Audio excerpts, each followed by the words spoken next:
Do you like basketball? No. Mm-hmm. I like, but I'm not good at. Yes, I'm not. Me too.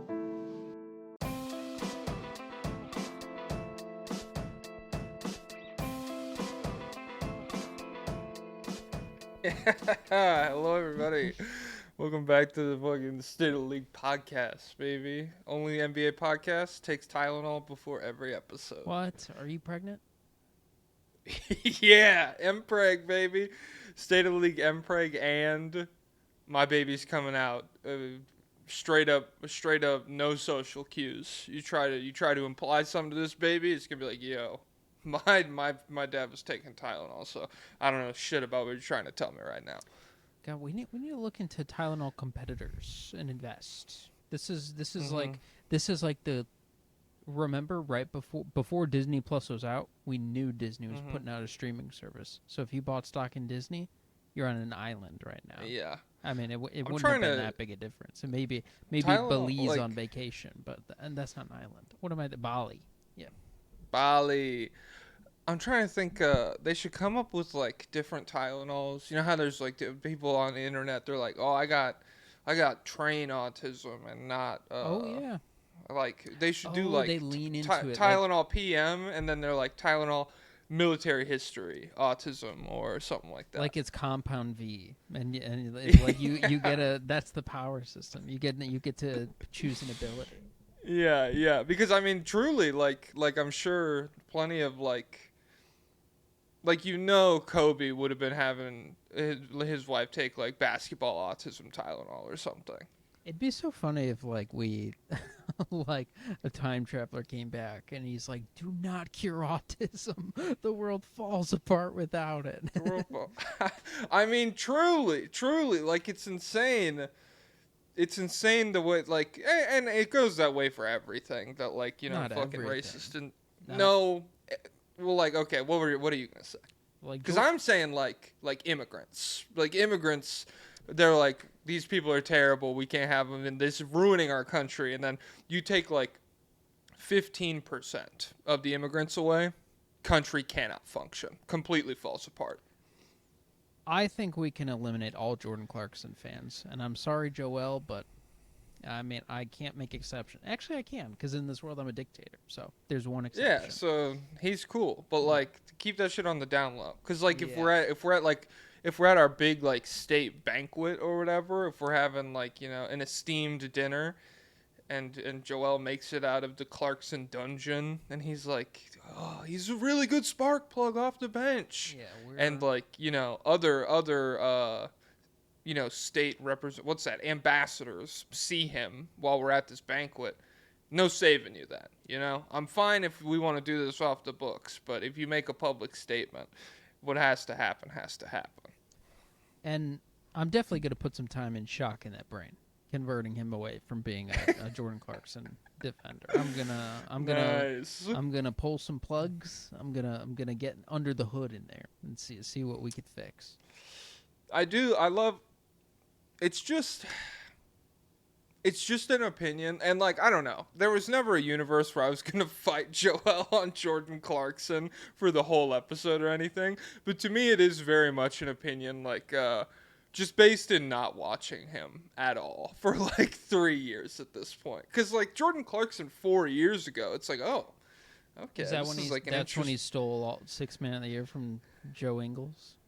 Yeah, from the real Six Man. Yeah. When you do shit, like when you look back that far, it's like, okay, this is good. But now it's like, okay, well the 3-point shot's been terrible for a while. It's pretty privileged too. Jordan Clarkson's a good-looking guy who has cool tattoos. Mm-hmm. Well, I'm fine with that, But they assume he's better than he is. We're fascist dictators, right?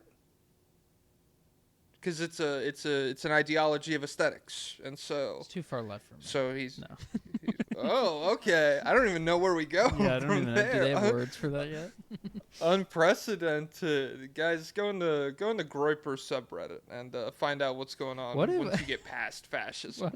What if an angry Pablo fan or someone? I was thinking like what What if someone did a shooting and blamed us, and it's like they planned the shooting in the State of the League Discord, and then the bullet casings said Ice Bryce, and my favorite character is New York City. It's just like, Oh people are like, God! what do these references mean? Well, what I had like a mini panic attack because when the Charlie Kirk thing happened, obviously I was at the dentist, and everybody can, I was seen by multiple people when it happened and everything. But I left the dentist. I was walking out, and I got a DM on Twitter from one of the Discord mods, or not even one of the mods, one of the people in the Discord, being like, "Yo, they are straight up like Fed posting on Discord right now." I don't know what the fuck that means. And so in my mind, I thought they were in Discord making jokes like, I can't believe Pablo and Jack planned this and we're behind this or whatever. And I was like, oh no, please don't do that, guys. But I guess it just meant that they were like posting the video a lot. And if like stuff like that gets posted, Discords get taken down for posting shit like that. But I think ours was fine. I mean, I haven't been on since. But yeah, there was like 10 minutes where I was like, what do you mean? What do you mean they're Fed posting? No, guys, please. I'm literally like 4 blocks away. I can't get in trouble. And the problem is I advocate for so much violence, so I definitely get in trouble. But I advocate for it legally, the Reinsdorf Doctrine. I want this to be passed through Congress and Senate. And Congress, well, I'm just saying, like, I'm imagining us like in Congress leaning into the little microphone. There's a distinction between political violence and basketball violence. It's different, and so that has nothing to do with us. It's a fully separate topic. I'd probably it's like Chinese food and Korean food. You're kind of fucked up for saying they're the same thing. I'd probably go viral for poning a senator questioning me. They'd say, Mr. Escobar, what did you mean by you want to kill Jerry Reinsdorf? And what do I mean by kill Jerry Reinsdorf? I just do that the whole time. Every time Cash Patel talks, I'm just like, brother, we have the watch. Yeah, and you're in Valhalla now. I fucking hate that guy, dude. That's I would never. In action. Guy only has the job because he's hot. Cash Patel? Yeah. No, that's bug privilege. Adam Friedland. That's truly, he's the bug of the White House gang. Is like him. What a fucking dork, dude. Holy shit. Yeah. And also, isn't that like blasphemy to be like, this is the most devoted Christian of all time? This was a man defined by his faith, and now he's in Norse Valhalla, we don't know. The afterlife. There's a lot of. It's so funny what they're doing with him. Now they're like, there's something about him. He was close to becoming Catholic. I don't fully know what this means, like where this plays into the whole conspiracy. But Candace Owens is like, he was right on the edge, and all these Catholics, and it's like, what? Yeah, I don't know. He was edging the Catholics. Okay. They're really worried about the witch stuff now. They're like doing like a panic about, because the witch cursed Charlie Kirk. Yeah. The satan. We're doing what, Fiverr witch satanic panic. Yeah, I saw like Megyn Kelly. She's like, this is demonic. We need to get this taken down. This is demonic. I still don't understand the power system. Christian versus Catholic, I don't get, like it's more complicated than that to me. Or maybe I just haven't put in the elbow grease to really understand it. But like sure. every time it comes up, I'm like, okay. And so Protestants had the 99 Theses, and does that factor in? I really just don't understand the difference. And I'm sure someone will be like, well, the difference is they believe this and they believe that. And I've heard the exact sentence that you're typing into YouTube comments. I've heard it dozens of times before. It just never sticks. It doesn't settle in. Well, the main difference today is Christians have raggedy little strip mall churches, and Catholics have actual churches made of stone with mosaic windows, and so their prayers are actually getting to God. The Protestants are not. Okay, so Catholic describes Christian is the overarching religion based on Jesus Christ, while Catholic describes a specific large Christian denomination with a particular structure, traditions, and leadership under the Pope. So, Like whatever. Mormon is Christian, but they What? Is that true? yeah, it's a sect, and so really, and so going Anybody back to who buys into Jesus as the Son of God is Christian. yes, But Jewish people don't think he was the Son No. of God. They think he was just kind of like a prophet. I don't know what they think he was. I think they're like no feats, and then Muslims are like he was a very wise prophet, but he's not the son. No feats is crazy. Yeah, they're like that's not canon. That's That's God's. not canon. It's literally okay. If we're taking movie feats into account, then I got some scaling I need to do. Really, all the non-Catholics are just the brokies because back in the day, there used to be a pay-to-play system called indulgences where you could pay to get your sins forgiven. And so all the brokies got mad because they're going to hell. And so they're like, oh, let me. They literally like sailed across the world because they were too broke to get their sins forgiven. Me in what's that game? Me in Counter-Strike with my $10,000 op skin, fucking sniping all the sinners, one headshot per guy, just being like, yep. Think the op is it's the sniper, and in Counter-Strike, it's like its own legit economy where you could like open a skin like a box and get a skin for like a knife or a sniper or something, and if you get the right one, some guy in like South Korea will pay you $15,000, and so that's kind of like it's like indulgences, yeah. So I assume honestly, all of the people who do that would be going to heaven for sure, but it's not like that. Also, Henry VIII, the Church of England split from Catholicism because he was wanting to get another divorce, and they're like, nope, that's not part of Catholic. He's like, I literally have so many husbands. I need this divorce for right now, and they're like, not happening. So then he's like, okay, and he's the one who chopped all those wives' heads off. Rest in peace to those wives. They didn't deserve that.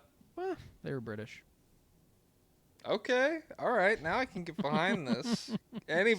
Justifying every British death in history. Valid military target. From British royalty. The British Queen. Oh man, it's literally a military strike. I don't know what you guys want me to do, guys. It's called strategy. Okay. The fuck? I've been playing hella chess lately on chess.com. I don't even know I'm straight how to up. play chess. It's hard and I'm so bad. But I was thinking to myself the other day, I was like, I want to be an old man in the park one day who sits around playing chess. And you can't become that unless you start playing chess at some point. And so we gotta get the ball rolling now. I'm putting in the work, and so old man, I'll be there.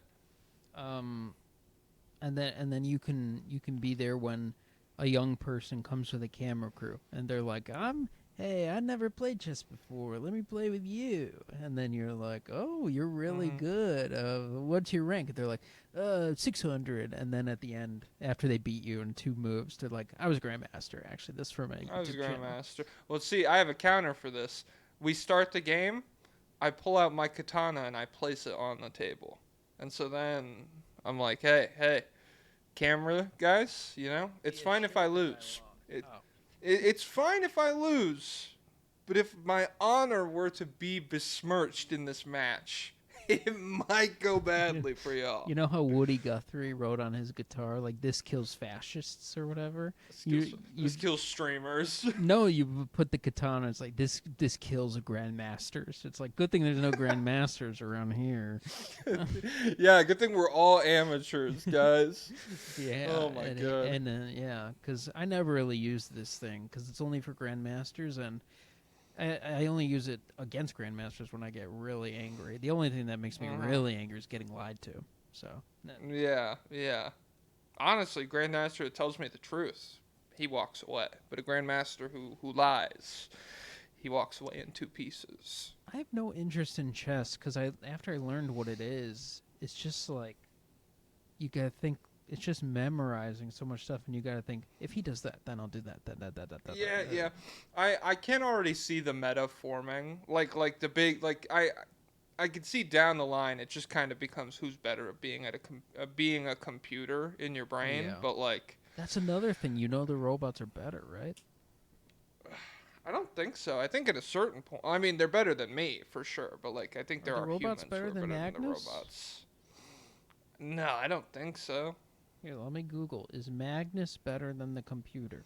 Magnus plus butt plug versus I just, strongest computer. Who will win? I just type, is Magnus better than computer? This is like how Labubu start. Where Labubu come? Chat GPT. How is Magnus better than computer? No, he is not better than the computer. Maybe I'm done playing chess then. It's lost romanticism for me. The best humans are nowhere close to the strength of modern engines. Your average smartphone could crush Carlson, even without access to opening databases or endgame table bases. Engines have gotten too good. The days where you needed a powerful computer to beat a top GM are long gone. Damn, that was such a cool moment in time though. Like a modern, like it's John Henry versus the Steam thingy or what? Maybe? I mean, let me see. John Henry versus the machine. Yeah, it's the guy who, like, there's, like, a steam engine going through a mountain. But he's, like, big and strong, and so he takes a hammer and gets through the mountain first. That's what it but was he like. doesn't even scale the dynamite. Okay, the fuck? What does that have to do with chess? That for the mountain. It blows through mountain. Yeah, but he scales to train, which is important. Dynamite ahead of both, so there's always a bigger fish. Okay. I mean, I guess. I just don't understand how you could be ever like be happy with that mindset. That there's always someone stronger out there. I never do anything where a computer could be better than me. So Okay. So I'm whittling and I'm making art? What do you do that a computer can't be better than you at? think about Gojo. Drink water. Okay. There's some computers who could do that now. No, they have like mineral fluid, and it looks like water, but it doesn't break the computer. It doesn't conduct electricity. No, then yeah, I don't do that, do I? Wait, do I conduct electricity or no? I don't know. Go grab like a live wire off of a power cable and see. Does conduct it mean? Well, I was gonna say, does it mean you have to live? Because I think I conduct it, but it might kill me, right? I mean, the live wire would definitely kill you. But yeah, I mean, if you get shocked, I think that's conducting electricity. Did you see that trend where people make videos where it's like pretending I'm on the phone with my friend, giving bad law advice in front of my lawyer wife and stuff like that, and it's like specifically in front of someone who has a job, and then you're talking to your friend and you're giving bad advice. Yeah. I saw a few that were linemen, like the people who fix the power lines and stuff, and they're just on the phone. They're like, "Yeah, just go pick it up. It's fine." They're like, "No, do not do that," and they get so mad because yeah, it would kill you.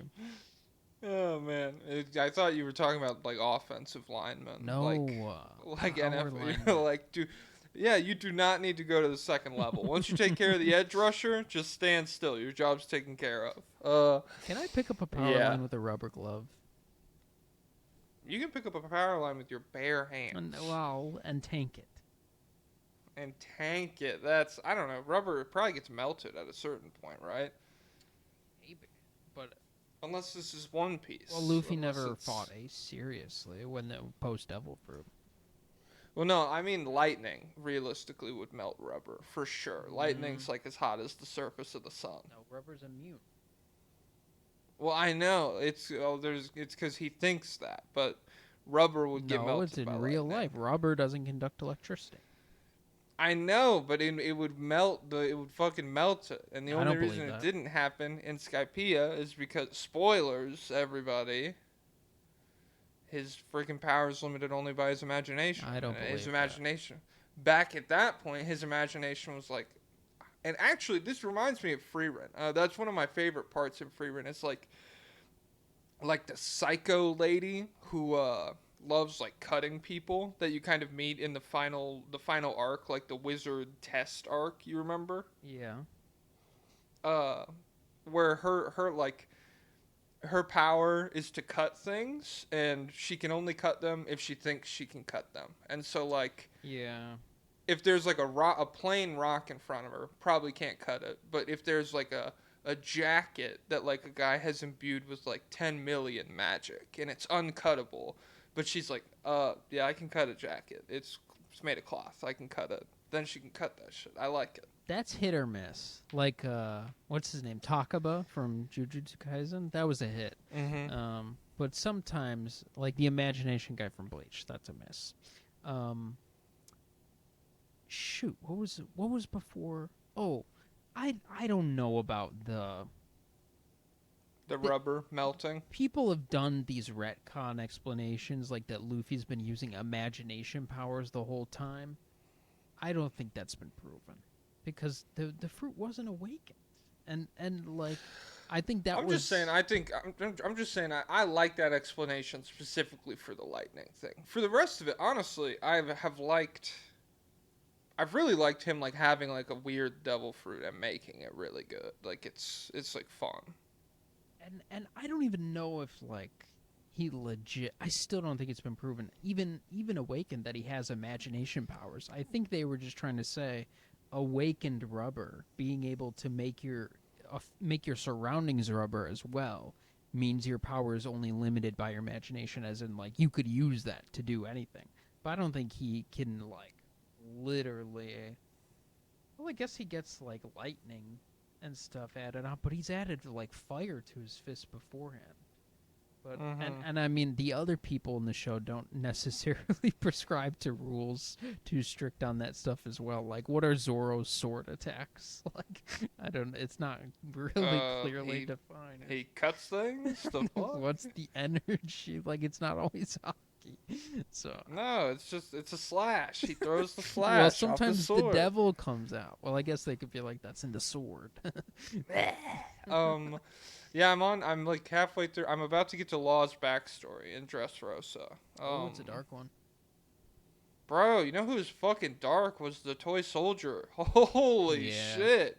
That's straight up probably the worst I've felt watching a backstory so far. Is like damn, I'm in love with this lady. I have a child.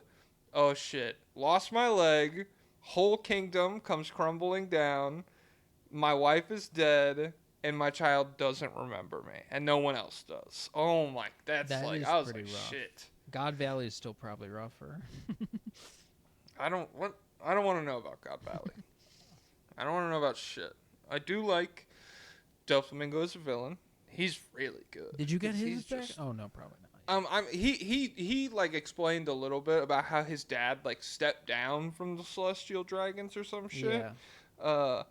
And he had the voice acting was really good. Where he was like, "Can you imagine what people would do to a fallen celestial dragon?" I was like, "Yeah, they probably fucking hate your ass, low key. I mean, you're a bad guy." And so, yeah, shit's really rolling, guys. I would highly recommend One Piece. I'm not gonna lie, like it's because I'm reading, it's fine, but I do like a lot of the gags and the voice acting and stuff in the anime, and so I don't know.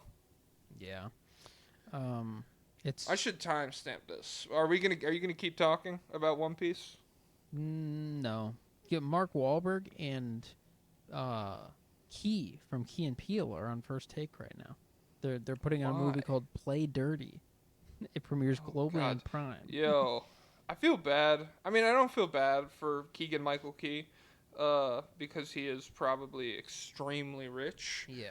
But just to be, and I feel like that'll be us. I'll probably be Keegan Michael Key of this duo. You'll probably go, dude. You've got a beautiful mind. You do, Pablo. Once and I learn how to draw, I'm putting out. I've decided. I think I will do I'll make the best basketball manga ever first because that's easier, and then I'll make the next One Piece. Okay. You should just be like who the fuck Gege in Jujutsu Kaisen Oh, a terrorist? Mojuro. No, you should just. I mean, he's outsourcing his drawings to somebody, and they look great. But yeah, Keegan Michael Key of that duo. It's like I remember I was in Barnes and Noble, and this was like a year ago, and he had like a book that he put out about like the magic of improv comedy, and I was just like, damn. It just had like a very sad, like a very sad aura to it, where it's like, yeah, the other guy, yeah, you know, Jordan Peele, like one of our greatest living directors, like one of the, you know, Beast Mode Jordan Peele. I got this book about the magic of improv comedy, baby. I think he was in that Netflix show. I think people like it. Friends from College, is that what it's called? Yeah, and he is a extremely productive voice actor. I know that. He was in Transformers Really? 1, and he was in a few other things as well. Yeah, he gets a lot of work as a voice actor. Who was he in Transformers? Let me see. I think he was one of the main guys. Transformers 1 cast. The fuck? Am I making this up? I swear to God. Yeah, no, he was Bumblebee. He was Bumblebee in Transformers 1. What? Is Bumblebee not the radio? No, I think his thing it gets damaged in transit. And so in Michael Bay's Transformers, he is the radio, but he could talk in Transformers 1. I haven't seen I know it's good, but I haven't seen it. Wait, it's not the Michael Bay one? No, this Transformers 1 is like the animated movie that came out last year. Oh, people did like that. Yeah. He was also in Parks and Rec a little bit, but yeah, he's just into comedy. I wonder what those like. that is so funny. Be like, you're the top sketch comedy show, and then it's like, man, what are we gonna do when this is over? It's like, I'll just do more comedy. It's like, I'm gonna make the best scary movies ever.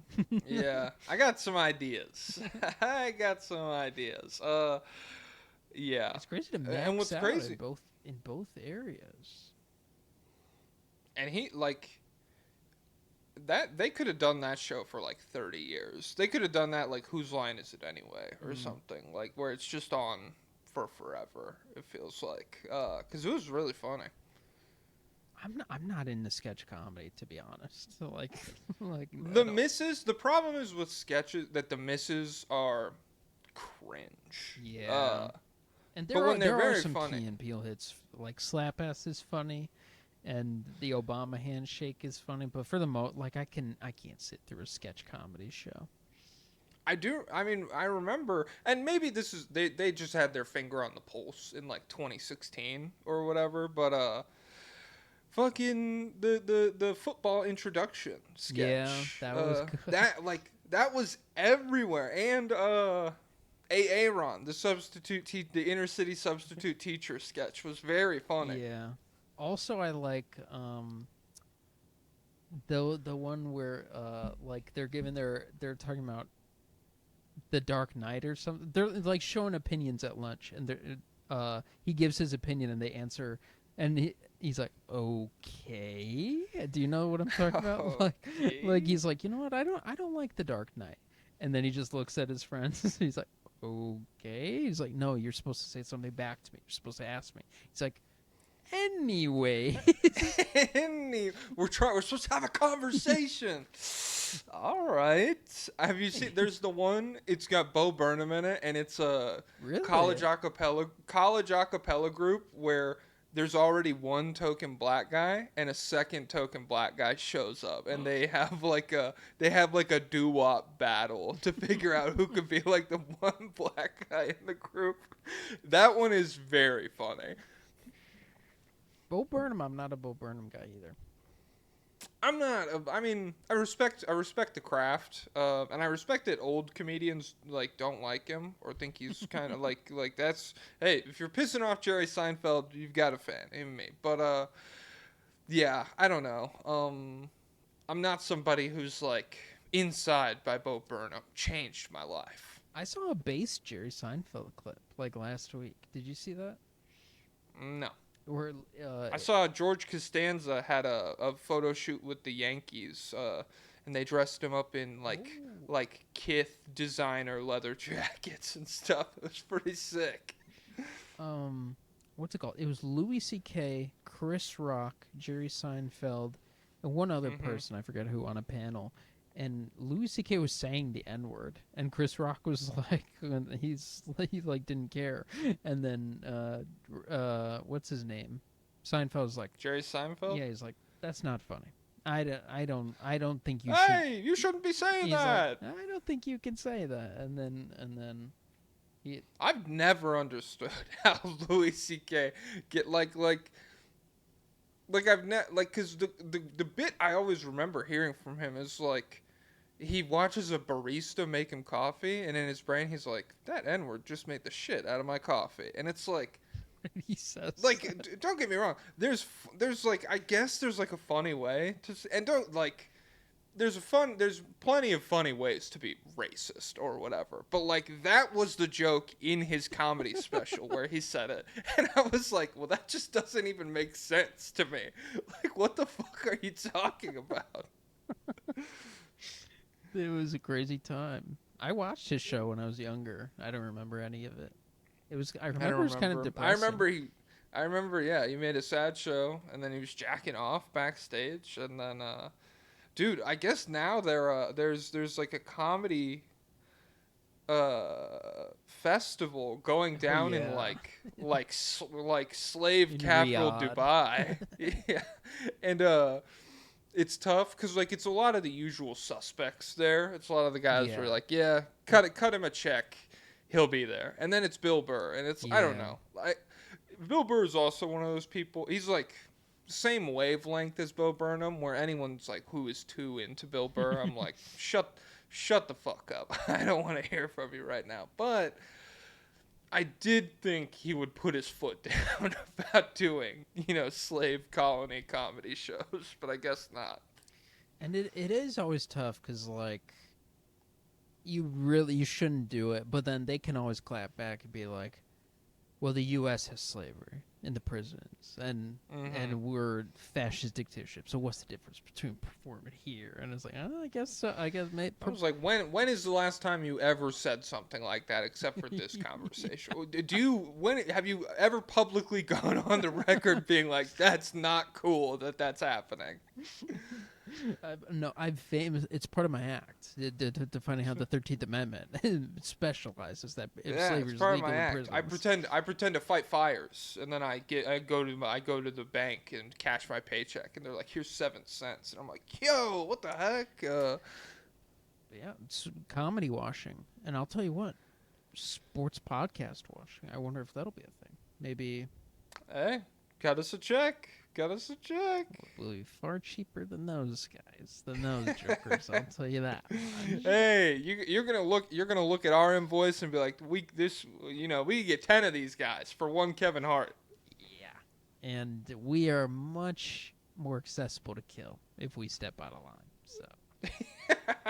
That's true, I suppose. No one will even notice. 7,000 people on YouTube will be like, damn, that show was so good. Can't believe they stopped putting it out and posting everywhere. And then it's like, what happened to those guys? Oh, their Discord planned a shooting, and they got shut down. No. Yeah, there's so many different avenues. You could frame us for a crime. You could just straight up take us out. You could probably, like, hypnotize us. We're both very mentally weak. So, like, if there's some Blackwater kind of, like, mind control shit going on, I feel like we'd both be susceptible to it. I think there's zero chance I could get hypnotized, but I'm not gonna try because it's too embarrassing if it ever did happen. Like, I'm not going. Plus, I wouldn't want to. I'd be nervous to go on stage anyway. Maybe, can you arrange a private hypnotism? Come to my house, I mean, it's just a guy. No, it's definitely not real because then they would use it more. Like that would be the power system of our world. Hypnotizing, that would be cool. And a manga where hypnotism is the power system, and it's like, you know, you're just having Well, how much like variance? human could you get out of Pokemon fight. Well, it's just who's a better hypnotist, you know? Well, maybe that does exist in our world, and the Jews are number one. What? No. What is, Come do you remember on, dude. Ilhan Omar got in trouble because she said something about Israel hypnotized the world or something. They were like, "Wow." Someone got really mad at me back when like one of my first posts about Israel. I was like, this is a country that has not only the full support of the U.S. military, but also like this like massive global network of like news coverage that like everybody is completely on the same page about how to cover this story and support them and stuff. And people are like, really? A global news network? Are you serious? That's a classic dog whistle. And I was like, to be fair, I wasn't well versed in like Jewish dog whistles at that point. And so that specific verbiage, probably not great. But No, that's the problem stand with by the- Israel. It is like the anti-Semitic conspiracy come to life, and then all the Grace defenders say, what do you think? We're going to do that? What do you think? They're just doing that in real life? that you try and separate it. You say, no, Zionism, it's very separate. It's a political thing. It could be done with any group. And they say, nope, no. And then there's losers like Ethan Klein who's like, no, it's the same thing. Get everyone banned on Twitch if they say Zionist. It's the same thing. And it you're means you're a Jewish. self-hating Jew. You're a Yeah. self-hating Jew because you don't think it's the There's same thing. there's going to be a boom in anti-Semitism like there hasn't been in 100 years. I'll tell you that much. But That's not good. you know, Bro, you know what I know? Oh, you go. Zionism, different kind of Zionism, might be back. Okay. Hitman rapist Zionism? Hitman. Let's Google Zion case. So before we Zion talk case. about Zion optimism, let's double check the. Well, I was going to talk about Casablanca, which I saw yesterday. And it takes place during World War II, and I was blown away. So this movie came out in 1942, and it was like very on the nose about all of the shit that was happening in World War II and stuff. It was crazy. And that just because that led to Zionism eventually. Is like something so bad happened to this group of people that they get their own ethno state. Casablanca holds up. Yeah, it was sick. It's I don't think. It's very clearly Porco Rosso is modeled after the main guy in Casablanca. And so he's got some aura, dude. Because, like, all of these different, like, high, like, powerful state figures are coming to him and being like, we want you to do this. We want you to do that. And he's, like, he owns, like, the biggest bar in Casablanca where all the Americans come or whatever. And he's like, I'm not going to do it. You're not the boss of me. But then he also he doesn't risk his neck for anybody. He's sick. Shout out to Rick from Casablanca. Shout out to the whole fucking movie, actually. Casablanca's in Morocco. Yes. It's a city. Or I think so. They weren't super. Yeah. So the main premise is it's the last stop before you can get out of Europe into America if you're like a refugee running from the war or whatever, because all of like the big European airports have been like fucked up or they're occupied or shit. I'm not exactly clear on that, but yeah, you take like this big roundabout route through like Europe and the top of Africa and shit, and then in Casablanca it's the last stop, and then you're home free and you can get to America that way.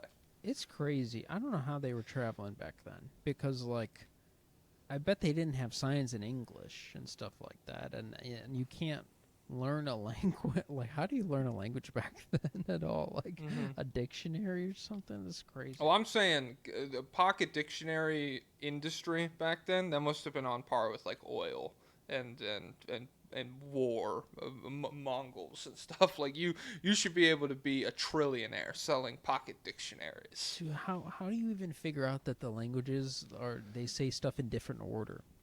Like, how is that even conveyed? I guess it's just like bilingual people who happen to learn both. They're like, you're When never you watch gonna enough believe this. anime and you're like, oh, in Japan it's last name first, first name last. Okay. Satoru Gojo. Suguru Geto.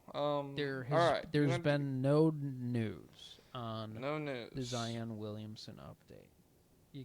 I'm gonna still side with the woman. So we'll preface this and we'll say he has an allegation that he's a hitman rapist, and we have no reason to believe that that is not a credible accusation as of right now.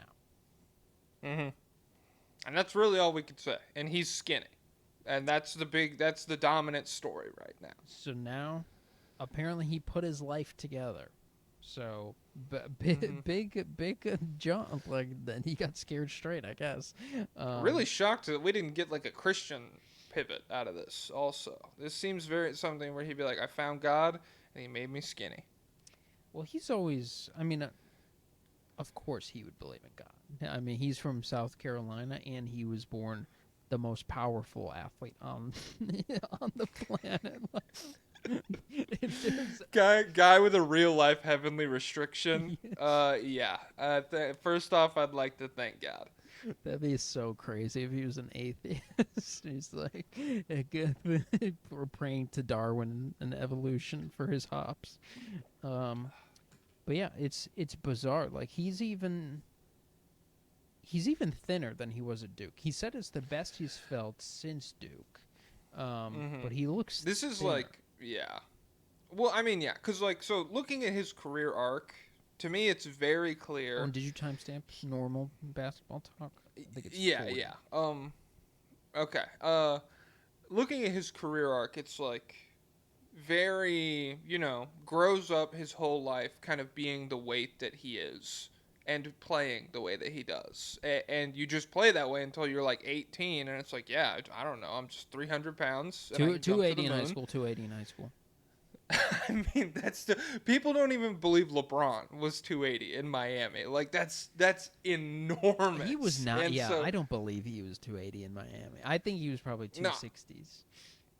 And so you get to college or you get to the NBA, and it's like, oh, this is the first time in my life being this weight has actually detracted from me and like has actually been a problem. And so you spend like 3 years doing that, and it's like, okay, I guess I have to become the lightest I've ever been. Which I still think, I mean, he is like insane. Like, I think even with the shedded weight, nobody will be able to like stay in front of him or like he's so strong that it really won't matter that much. What do you think? Well, first off, I don't even know if like it's not like he maintained the weight that he was at at high school and Duke. Like, he actively gained weight, and then everything went downhill. And so now he's well, I guess what I meant is more like he just lived the lifestyle he wanted up until that point. Like, he ate what he wanted, probably, lived like a teenager. The reporting was whenever he was injured, he just like wouldn't move, and he would just like eat all the time, and he hadn't had any big injuries in high school or Duke. He hadn't had basketball. And that's actually that's not the meta, guys. The meta is to actually keep training even when you're just don't tear your Achilles. Don't work out the Achilles, but we got other stuff we can do. No, because as our president says, the human being is a battery. So the more you expend the energy, the closer you are to death. How the fuck is that the guy who's like hanging out with the exercise guys? How does that make sense? Well, who are the exercise guys? Oh, like the podcasters, like Bradley Martin. Well, RFK and shit. RFK's Mr. I'm 70 years old. I benched fucking 200 pounds. Yeah, he has Mr. Worm in his brain, and he's on steroids and stuff. So it'd be hilarious if Trump was like, and as my visual evidence for working out gets you closer to death, here is RFK Jr. Honestly, yeah, that's the best proof. But yeah, Zion. I will have to see him in action. So defensively, could be epic to be lighter on your feet, but offensively, I kind of liked the situation we had going on because he was already fast enough, and the power was to the point where no big man in the league could handle him, and like he ripped the ball out of Giannis's hands, and he's like blasting Rudy Gobert out of the way. And I guess Rudy Gobert's not the pinnacle of strength, but still, he's just a massive guy. He's really strong. I mean, he's not like Chet or anything. Gobert's like a fucking huge guy. He's huge, but he's a guy I feel like can get pushed around by strength players. I don't classify him as a strength guy. I think he gets pushed around by strength guys, and he's a guy who, like, Donovan Mitchell can go at full speed and move him out of the way. He could go like and explode in his chest, and he goes, "Oh, well, and then he has to back up. But yeah, the strength is out of control for Zion. So his arms still look big. So, but I am very interested to see where this. But and really, I guess the benefit of all of this would just be to be on the court. The it's if you could be worse and be healthy. Yeah, I think everybody involved would take that trade off.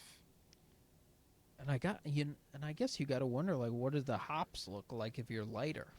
Like, can we get much higher? Get this guy a space helmet. I mean, Jesus Christ. It's also so ridiculous that it comes now, when you have the worst talent surrounding you that you have ever had. Like the Pelicans, they've had a lot of issues over the years, but like there have always been guys around him. A lot of them were dead. Like, oh my God, my knee is gone, my this is gone. But like, this is easily the worst situation you've been in, and this is the year you lock in. Like, it would have been helpful that year. They almost beat the Lakers in the play-in tournament. Or was that the play-in? Yeah. Or was that just I think so. The Vegas tournament? I think it was I think it was both that year. It was Zion looked really fat against. Yeah. It was like LeBron's 40 and he looks this much better than Zion in the play-in tournament, and then in the in-season tournament. Yeah. And then in the play-in tournament at the end of the year, Zion had like 38 points, and in the middle of the fourth quarter he got hurt, and they ended up losing. Or I think they beat the Lakers. And then, lost in the playoffs. Because I think that was Brandon Ingram's one postseason appearance. Yeah. I mean, so there's not a ton we can, concrete point to yet. I would just say I think he's still big enough to be like a bowling ball flying at you at the speed of sound. And I think that still probably opens up one of the greatest left hands we've ever. I mean, it's truly insane that like if he gets into this, it's like a domain expansion. It's an instant win. If he gets to the rim and he can get his left hand up, the ball is going in the hoop. Yeah. As far as other shit, I mean, we talked about the short-sighted quote with Joe Dumars. Is there any other Pelicans media day stuff you want to talk about? I don't think so. That was a big. Jeff Teague said, "This is the dumbest press conference I've heard in my life. You choose to eat, be out of shape. Now you decide to lock in. I ain't a fan no more. You were damn near 300 pounds." So he's mad now. He's kind of like he's saying, "You do this now." Okay. He's like, "What? I'm supposed to celebrate you for losing weight? Screw you." That just shows fat phobia in our nation. Lakers bias is Luka getting, full press tour for being skinny, and Zion just popping out at the end of the year and being like, "Oh, yep, I'm different now." Bill Simmons brought that up on his podcast. He's like, didn't need to do a press tour for it, or like didn't need to publicize, didn't need to call up Men's Health and get an article written. He could have got the cover for sure. Yeah, really. I remember when we were kids. I remember Ben Wallace. I have a very clear memory of being in the doctor's office, and there was a men's health magazine, and I was like 10, and Ben Wallace was like on the cover, and I was like, this is the strongest anyone's ever looked. Holy shit. His It probably arms are still enormous. is. I don't know. I guess Myles Garrett looks incredibly strong. Yeah, he does. He's insane. Dwight Howard's arms always looked like They say like he's got the best SpongeBob. shoulders ever. Yeah, I was gonna like it looked to me like, and maybe this is because Dwight Howard's a soft crybaby, that kind of thing. But his arms were so big, I was like, he's not using that muscle. Ben Wallace he's choking guys out on the court. Devin Booker on the Suns' failed Big Three era, featuring Kevin Durant, Bradley Beal. This last couple of years, it was a win, a championship, or bust. We didn't even make the play-in. Definitely the toughest 2 years of my career. The toughest 2 years of your career so far. So far, I spent like 20 minutes yesterday just kind of sitting, being like, damn, it's crazy we'll never see Booker in like a high leverage game ever again, maybe. I don't know if that's certain. It's a good possibility. I mean, what is he right now? Let's see. Booker age 28. If he stays his entire career with Phoenix, do you think we'll see him in like a late playoff game? Yeah, Phoenix is screwed, but I feel like they're gonna come to their senses either this year or next offseason. Like, and he's the get only the money way out this year, right? I think so, didn't he? Yeah. Is he making 70 a year or something now? Yeah, he's one of these new guys that's like $1 million a game, pretty much. And I guess it is tough to compete even after you trade for that. So, but I think he could play in a meaningful game still. Because I'm saying, like, looking back at the shit we have seen him do, for this to be a guy who's just like out of the picture, it's really upsetting. Like this is one of the best guards in basketball. Like, this is a guy, I feel like he's better than Donovan Mitchell. I feel like he's better than Tyrese Halliburton. Like a lot of these different guards that are like up there. We've seen him just like in the modern NBA to have a guard who can be a pretty clear plus defensively, I feel like, and just be like a walking 30 points and 5 or 6 assists. Is crazy. It's crazy to like struggle to build around that in the way that the Suns have. It's incredibly frustrating. And he also is a guy where like there's no situation he could go to where he doesn't fit. Like we saw in Team USA, he's very scalable. Like I don't know who. There's nowhere where it's like, oh, he would clash with Giannis or anything. Like that would not. Yeah, he's a really portable guy. And so if he were to be like, if there was a Devin Booker sweepstakes, I think once you get outside like the top, like Jokic or Giannis or Shea or Luka, I mean, if they had made the calls, once you get outside of that tier of sweepstakes, I think Devin Booker would be like right below that in terms of what teams are willing to just like fucking sell everything to go. Like if the Magic had held off and he became available, you know, next off season or something, I think that's a conversation where Orlando's like, you can have pretty much anything on this roster. They probably hold on Pablo, but the rest of it, absolutely. Like, hey, maybe this year if Franz emerges and Paolo's kind of stays the same, maybe you take advantage of that name value, that number 1 pick value, and be like, it'll never happen. Hey, if the Spurs held on Stephon Castle, no, the number 1 pick's getting held on forever. It's true. I wonder who's the Magic GM? Is he smart? Is it John Horst still, or the president of the Magic? Magic GM Orlando. Yeah. The fuck? Anthony Parker, it looks like. Who's their president?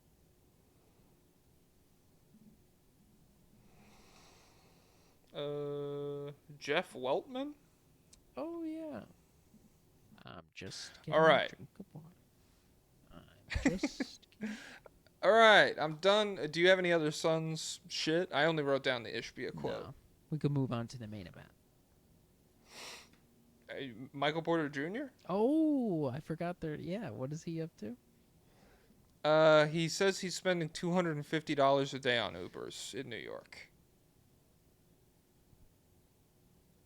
So, listen, he's a famous guy. Mm-hmm.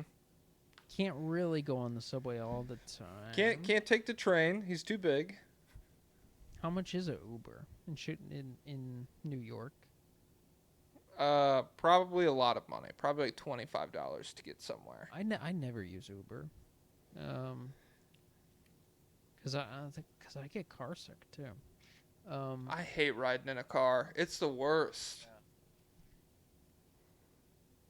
Yeah, it's honest. I'm just honestly, saying, like, it's not that like out of all the honestly, this doesn't really surprise me. I mean, out of all the crazy thing rich people do, like this isn't egregious to me. what does that extrapolate to? What's 250 times 365? $91,000 I have a sneeze a year. coming. 91 grand a year on Uber. Bless you. I was worried I was gonna knock the wire out of place. No. 90,000 a year on Uber is crazy. But he makes. I mean, what does he make? What's he making this 30 season? New York million. taxes, though, fuck you up. So cut what that in half, are 15? New York income taxes? Did you see he was splitting rent with his girlfriend, with his ex-girlfriend? I didn't see that. Yeah, he said they would split rent because he gave some explanation about but I don't know. It still didn't fully make sense. Like, It says the most lenient income tax in New York is 4%. So I'm gonna assume if you're rich, that's what you get. 38 million times 0.04. but no, it works. It works in buckets, right? In brackets. So. Mm-hmm.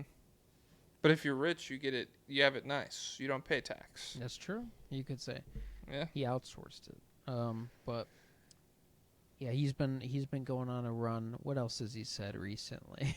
Like just this. He said he grew up. He likes the WNBA and he grew up with Sophie Cunningham. Oh yeah, that was so funny. Like he starts off saying he loves the WNBA, respects it. It's like, oh, a little base take from Michael Porter Jr. And then he's like, I grew up with the racist.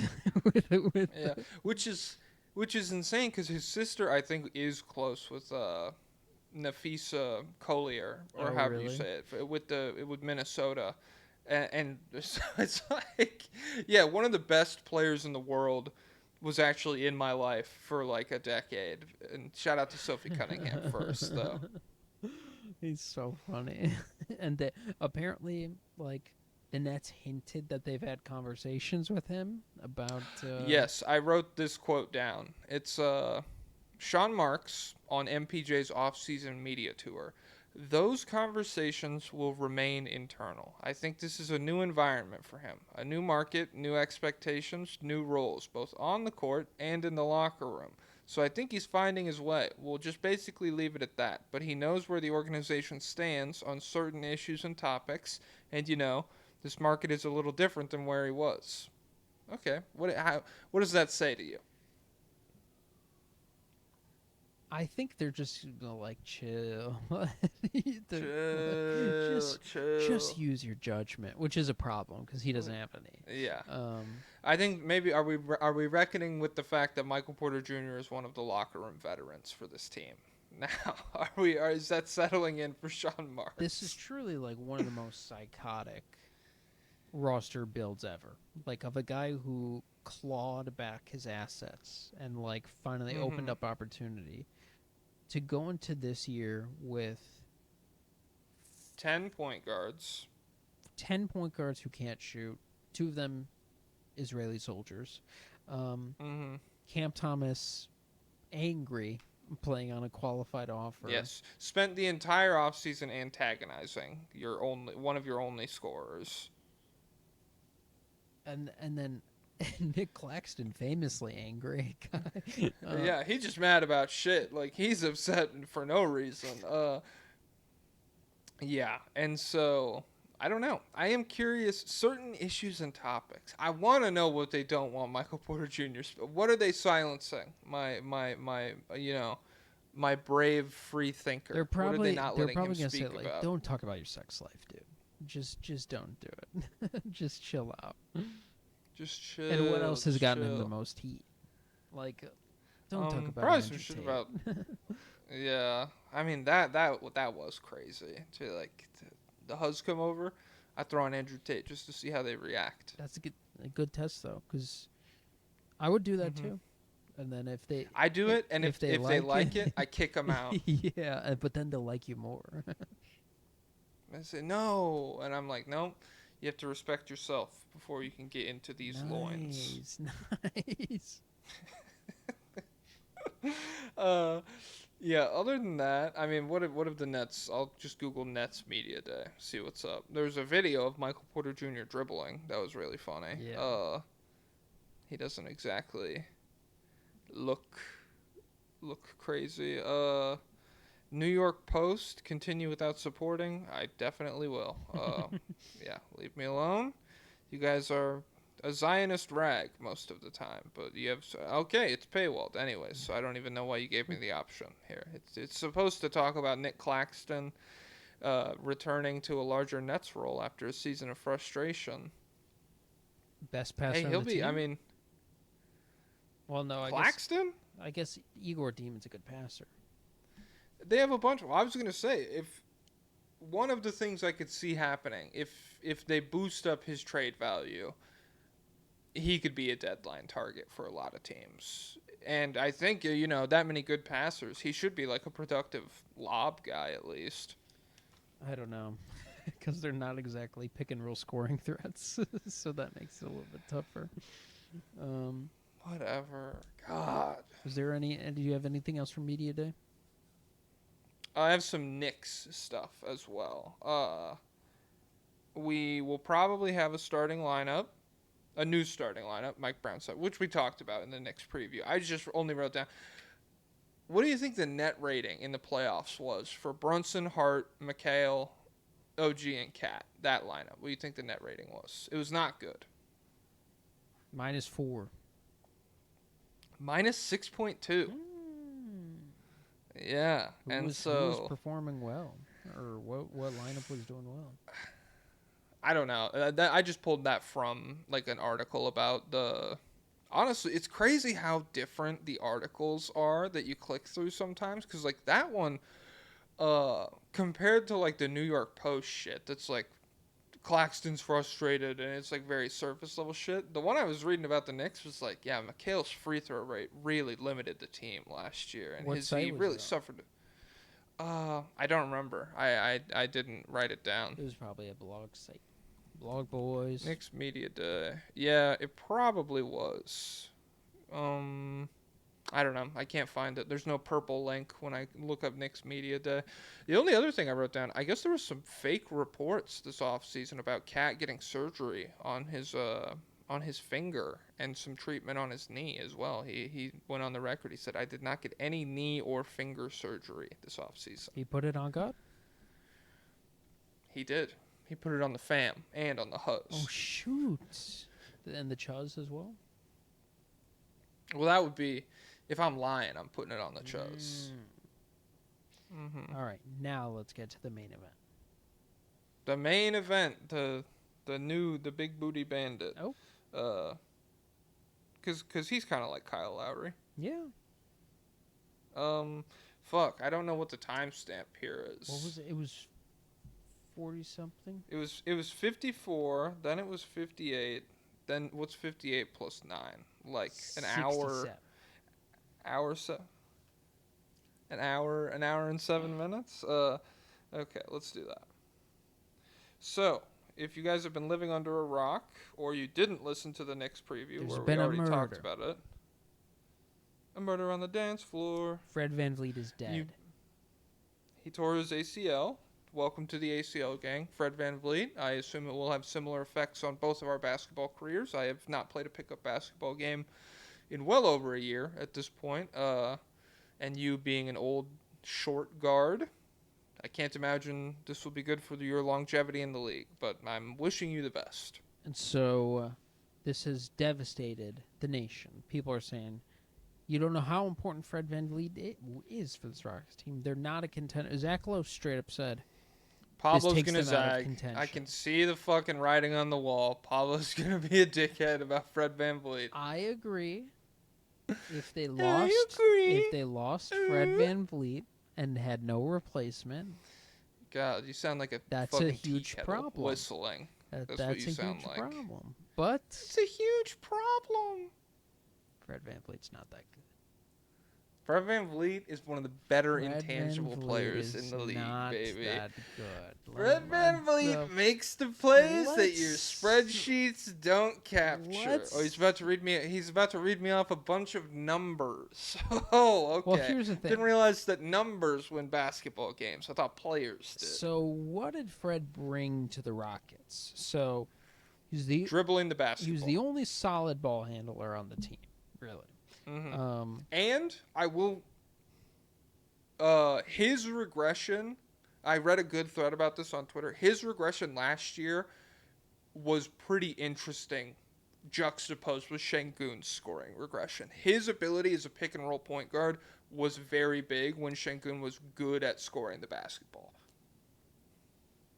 Well, maybe that has something to do with it, but it's part of it. Part of it is Şengün like floater. Yeah, like never went. And that'll come back hopefully, but part of it is I do think having a legitimate guard is important, and I don't know, Kevin Durant can kind of do it, but Fred VanVleet was very good. Yeah, maybe he took away some opportunities, but I think the issue is Şengün just missing easy shots that he should have made. I don't know if I fully buy that, but he is a good passer, like just solid, but he's not like game changing, or he's not like one of the better passers in the league or anything. He's just a solid point guard passer. He was one of the only shot makers on the team. He in the playoffs, he was good. 19, 4 and 4 on 63% true shooting. He shot like 40% on like 10 attempts a game. And he's too small on defense, but he is smart. And he is he not like a James Harden level defender or something. Yeah, and he is pesky on switches and stuff, and he's part of them being good on defense. But he's not irreplaceable, and this is where I get into the hate. Okay. He is one of the worst finishers in the league. Maybe the worst of anyone who gets any minutes and any responsibility. I think he was the epitome of the Rockets get the ball on the rim approach last season. And it's not the best situation for a perimeter player to drive in and finish because of the poor spacing. But it's actually not. His entire career has been bad. He's never been a strong finisher. He's sub 50% the last 2 years, and EPM, the website Dunks and Threes, they have a different definition of shots at the rim than cleaning the glass. Cleaning the glass is 4 feet out. EPM does 5 feet, and so surprisingly that changes things.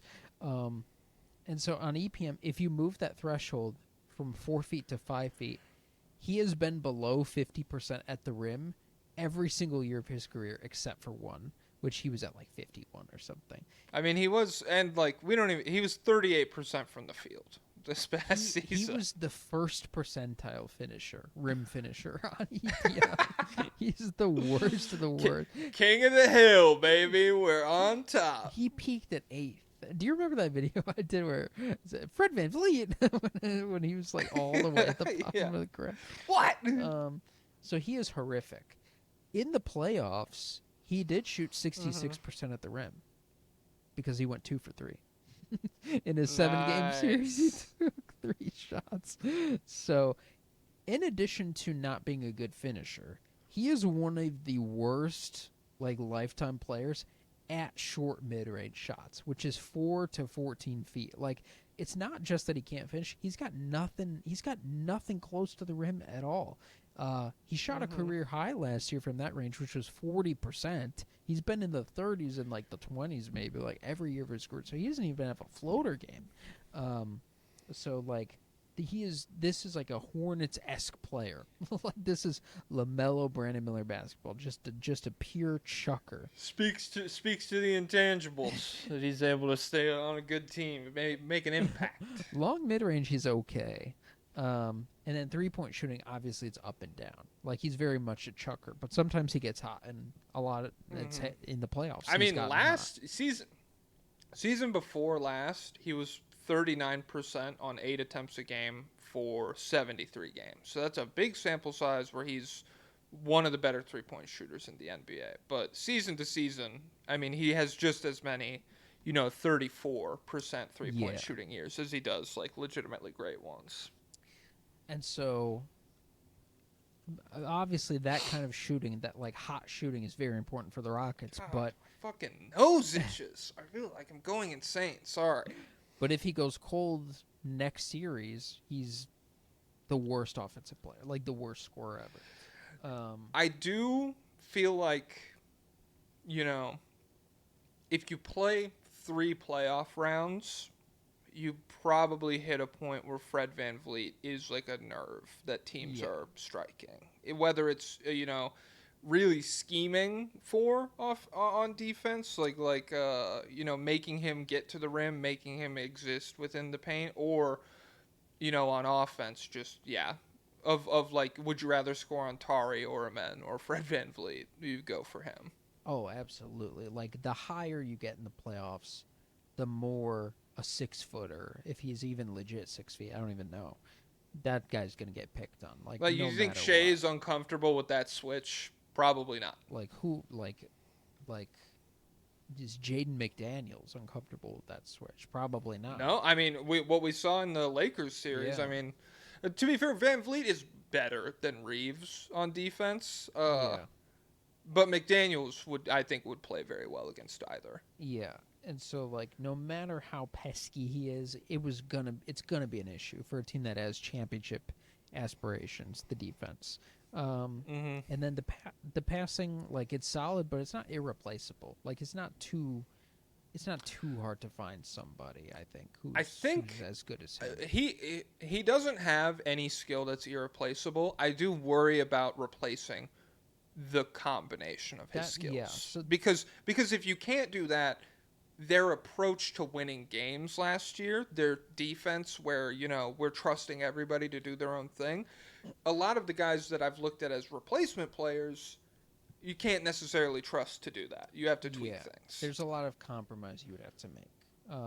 And so the gap that Fred VanVleet leaves is ball handling, shot creation, just shooting in general, not compromising this elite defense.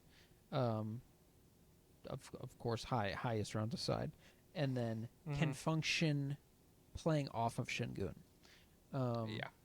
And we should say the shooting is gargantuan because it's not just that you've lost VanVleet, you have lost. I think let me pull up their roster last year. You lost Dylan Brooks, who shot like 39% on 6 attempts per game, but you bring in Kevin Durant, who I think he also shoots 6 a game, so you're the same in that area pretty much.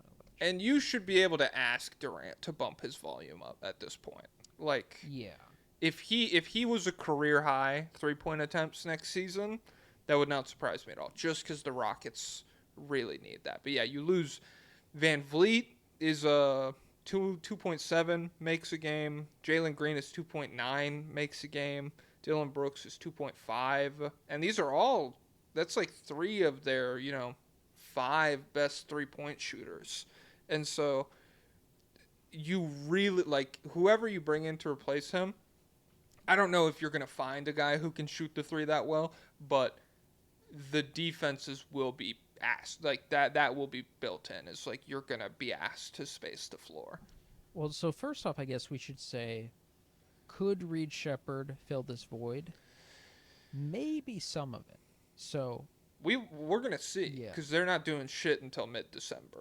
I don't know if you have I have the situation pretty well fleshed out, I think, in my notes. Well, I wasn't able to get the specifics of the trades, like what money would work and stuff. I just got to names. But Well, I have okay, so because they brought in I think Clint Capella and Dorian Finney-Smith via these different mid-level exceptions using more money than a taxpayer should or whatever. I don't know, exactly the terminology.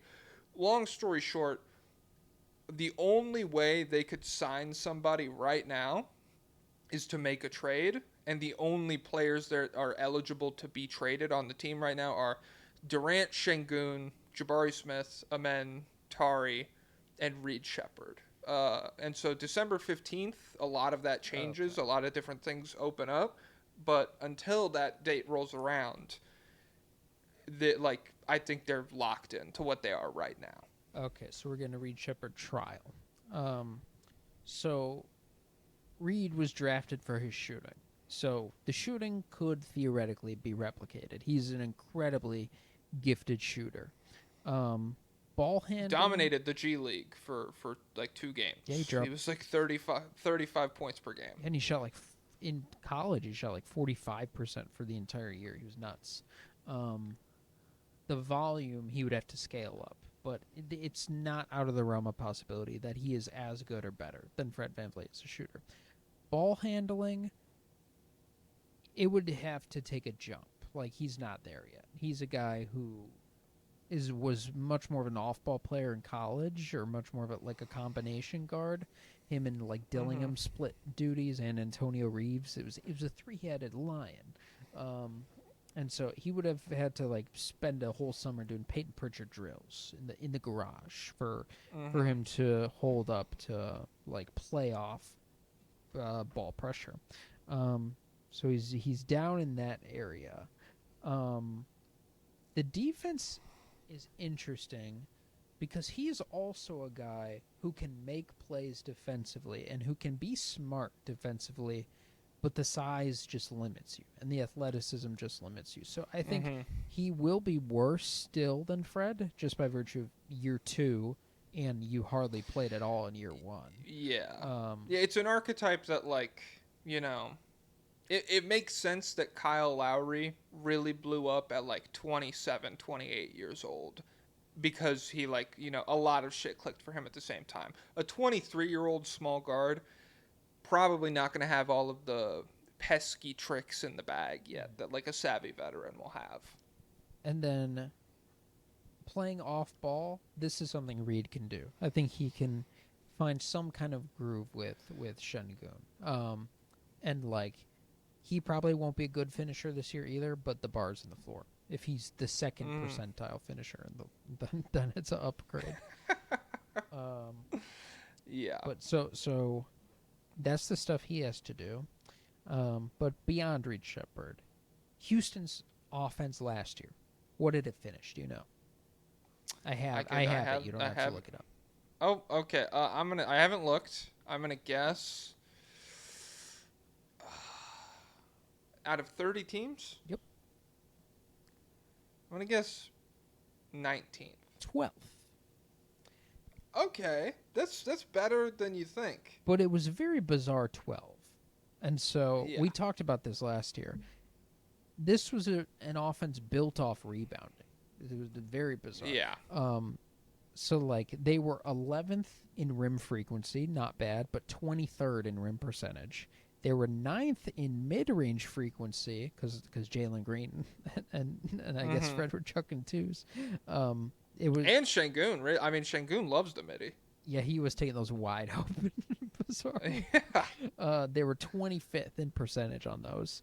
And then they were 28th in three-point frequency, 20th in percentage. So this was a team that wasn't that good at scoring from anywhere, but the offensive rebounding was so good. And once they brought in Steven Adams and Şengün, yeah, I'm trying to find when his numbers really like jumped up.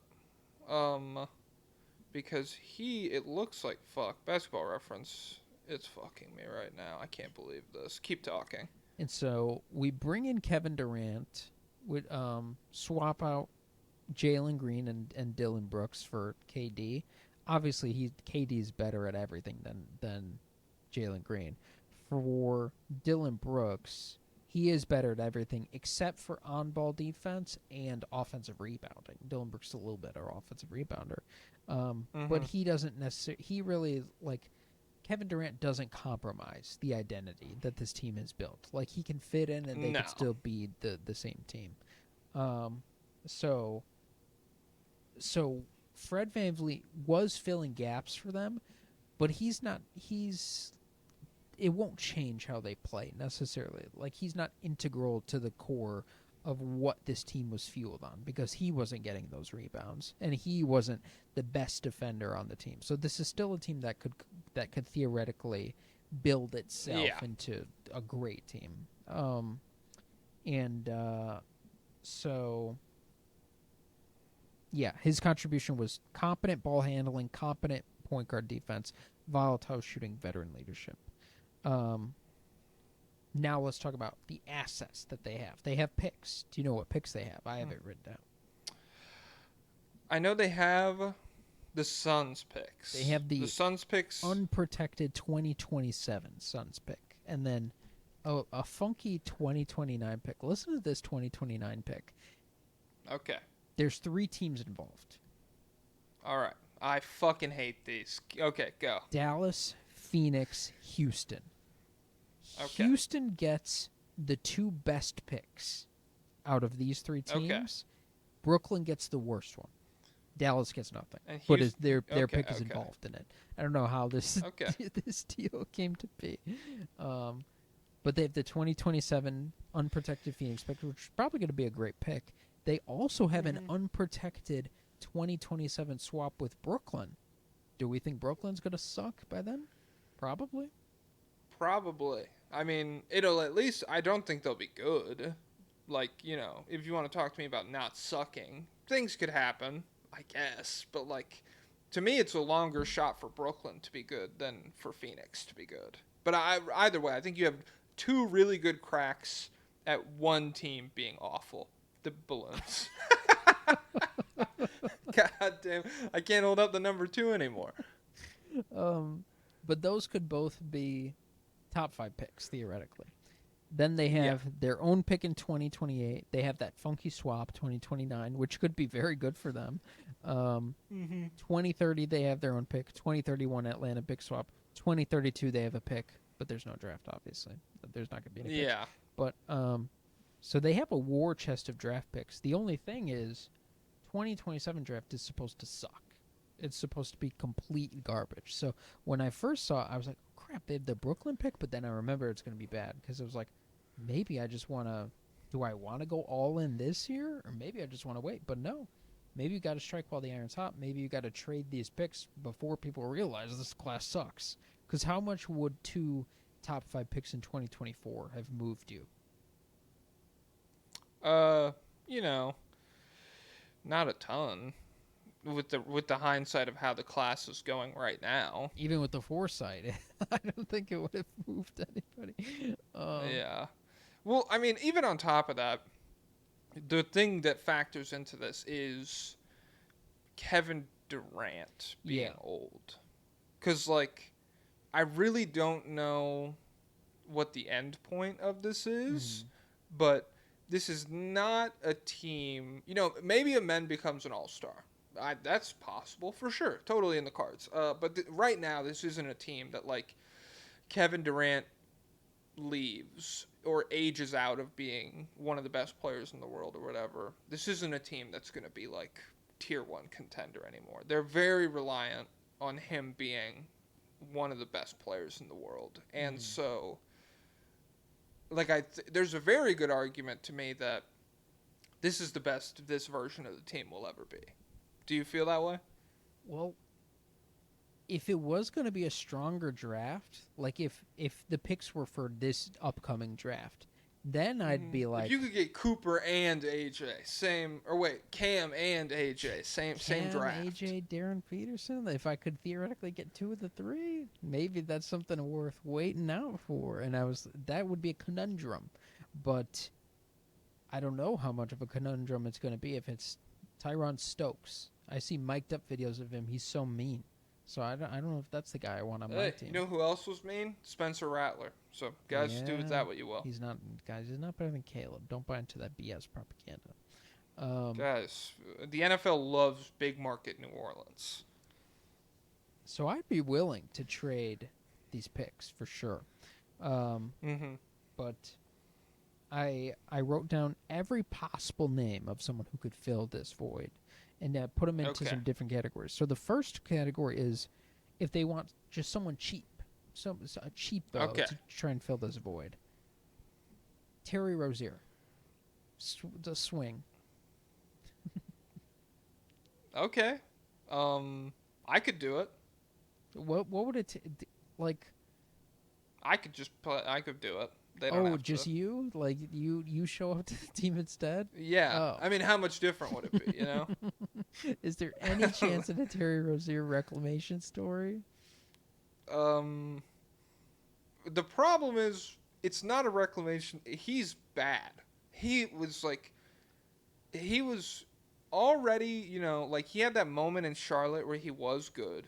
And then the Heat trade for him and it's like underwhelming and it's like, okay, well, you know, this is probably closer to the reality of him as a player. And then this year, one of the worst players in basketball. So even like quote unquote reclamation, what I would consider a hit in reclaiming him, it's not that good of a player. Like I feel like there's other guys on this list with just higher floor. If it was Charlotte Terry, like how? I mean, that's a great player, but I think he's gone. I don't think that guy's coming back. How long ago is that now? Is that only 2 years?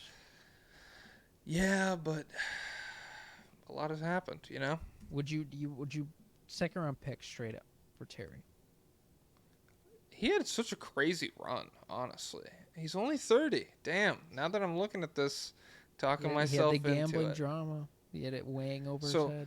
He has a 5-year stretch where he's 20 points, 5 assists, 4 rebounds, 37% from 3 on 8 attempts a game. That's crazy. Hey. That guy just vanished into thin air? I don't know. I guess he's gone. I don't know. Give me the next name on this list, and we can like contextualize him with them. Malik Beasley. He's just a straight up free agent.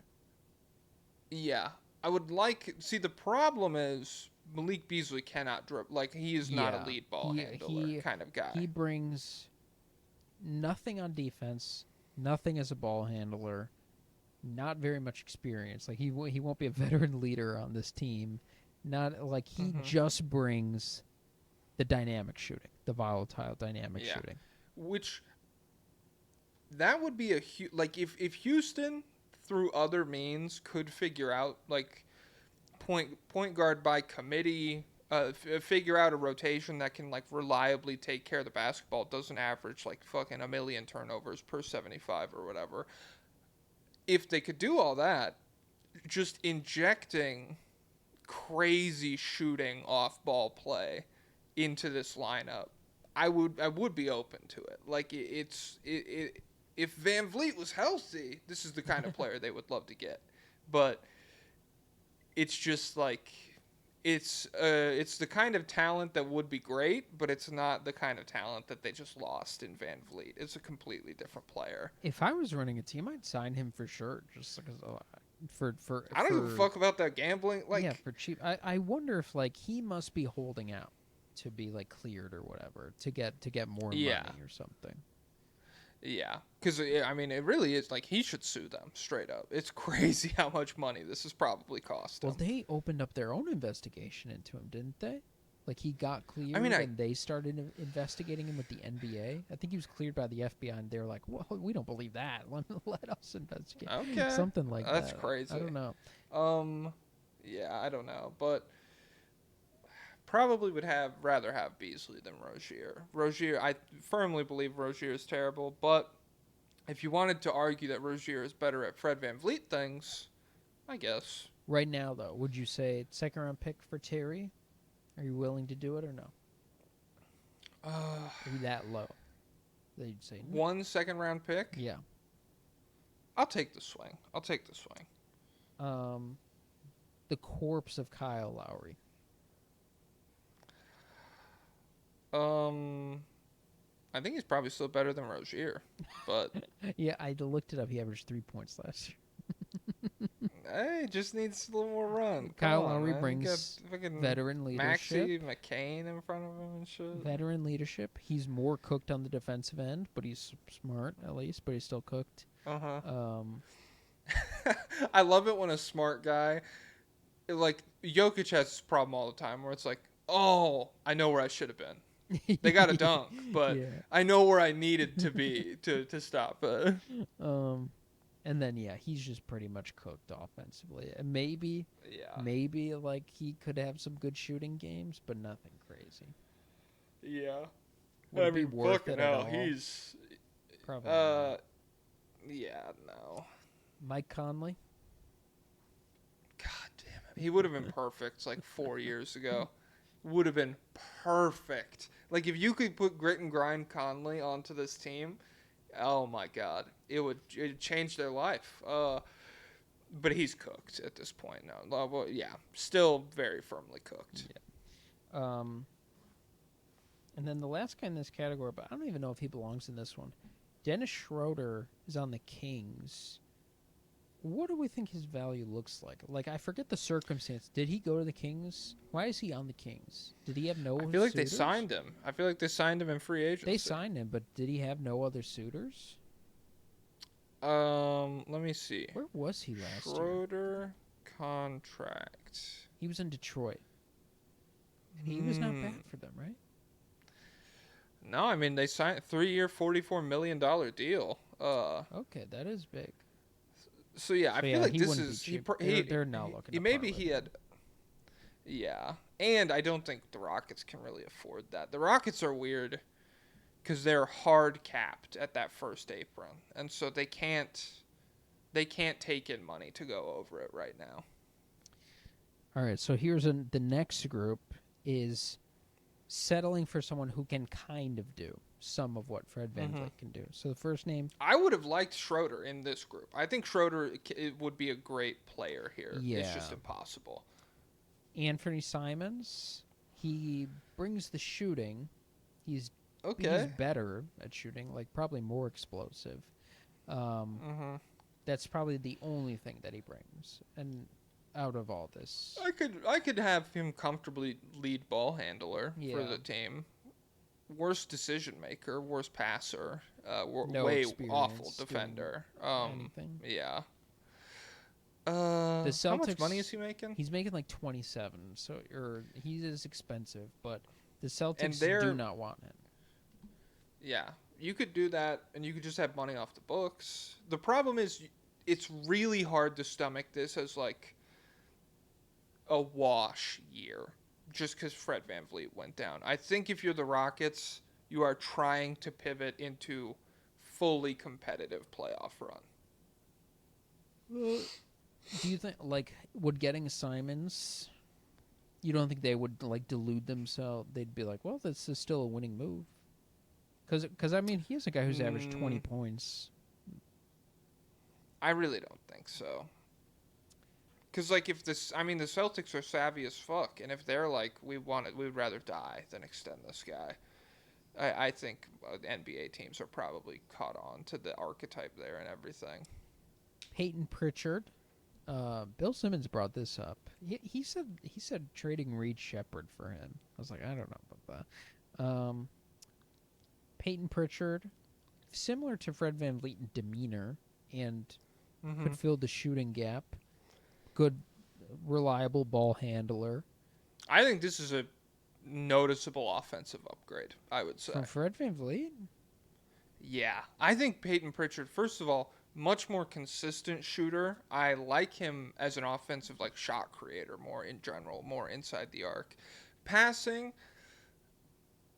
there's not nothing there. He's not as good as VanVleet, but I think he could be like a connective guy for an offense that, leaned more onto Şengün as a playmaker and stuff, maybe. The defense is tough though. I don't know. I don't know how he looks on a team where he doesn't get to be the worst guy out there every time he's playing. I wouldn't lock him into surefire better shooter, like more productive shooter than Fred VanVleet. 41% from 3 on 8 attempts a game. Yo, I will lock him in. I do think he's a clear offensive upgrade. I don't know, but I've doubted him his entire career. So it's because you're a bitch, you know? And you're anti-white. That's true.